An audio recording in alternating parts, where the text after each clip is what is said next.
Iran के कासिम सुलेमानी की हलाकत के बाद ईरान ने ऐलान जंग किया है और इस लाल झंडे के जरिए ईरान ने बाकायदा अमेरिका को बता भी दिया है। ईरान ने कहा है कि अमेरिका के पूरे 35 बेसिस ईरान के निशाने पर हैं। आइंदा 24 घंटों के दौरान इन पर कुछ भी हो सकता है। आपको बता दें कि तीसरी जंग अजीम अपने दिहाने पर पहुंच चुकी है। अमेरिका ने जनरल कासिम को हलाक करके ईरान को भड़का दिया है। अब ईरान ने तय कर लिया है कि जहां जहां अमेरिका के मिडल ईस्ट में अड्डे हैं उनको निशाना बनाया जाएगा। ईरान ने मिडल ईस्ट में अमेरिका के 2-3 नहीं बल्कि पूरे 35 अड्डों की निशानदेही करते हुए अमेरिका को बता दिया है कि ये अड्डे अब नाबूद होने वाले हैं। अमेरिका की कपकेक एयरबेस जो कि असद एयरबेस के नाम से भी मशहूर है इराक के अंदर, ईरान उसको टारगेट करने वाला है। और आपको बता दें कि पूरे मिडल ईस्ट में जितनी भी अमेरिका तबाही मचाता है वो इसी असद एयरबेस, जिसको कपकेक के नाम से भी जाना जाता है, मचाता है। अमेरिका के छठे बहरी बेड़े अक्सर औकात इजराइल की एफा बंदरगाह पर लंगर अंदाज होते हैं। ईरान इसको भी टारगेट कर सकता है। ISIS को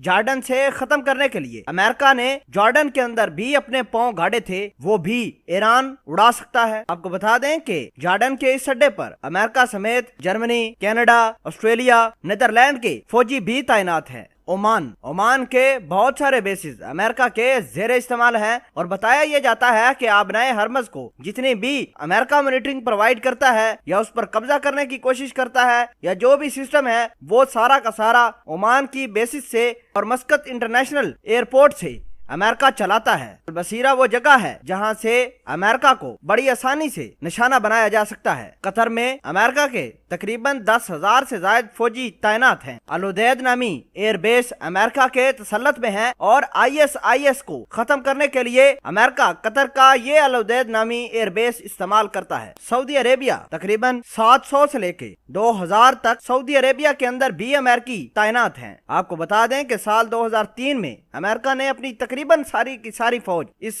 सऊदी अरेबिया से वापस मंगवा ली थी, लेकिन अब दोबारा तैनात करने का अमेरिका फैसला कर रहा है और ईरान इसको भी टारगेट कर सकता है। UAE में अमेरिका के तकरीबन 5000 फौजी तैनात हैं। नाजरीन, आपने देखा कि अमेरिका ने किस तरह मिडल ईस्ट को अपनी ताकत, अपनी फौज और अपनी बहरिया के साथ जकड़ा हुआ है। बहरहाल ईरान ने यह कहा है कि इन तमाम तर बेसिस को वो उड़ा देगा।